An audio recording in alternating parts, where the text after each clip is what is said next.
Do you want Samsung Note to open directly in your preferred editing mode, your Samsung Galaxy S26 Ultra? Let you choose the default editing mode for new Note. Let me show you how. First, open Samsung Note app. Tap the menu icon in the top left. Then tap the settings icon. Under the general section, tap default editing mode.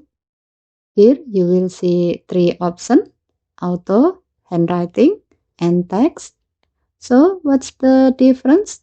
Auto lets Samsung Note decide the editing mode automatically based on how you start writing. Handwriting opens new note in handwriting mode, making it easy to start writing with the S Pen immediately. And text open new note in text mode, which is useful if you primarily type your note using the keyboard.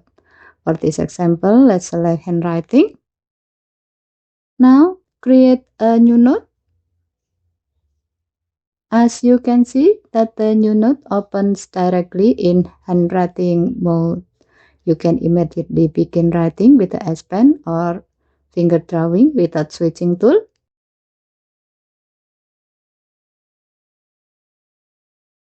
If you prefer typing instead, simply return to the setting and select text. Either way, you can choose the mode that best matches the way you use Samsung Note. And that's how you change the default editing mode in Samsung Note on the Samsung Galaxy S26 Ultra. Okay, thank you for watching. Please help to like and subscribe. Have a nice day.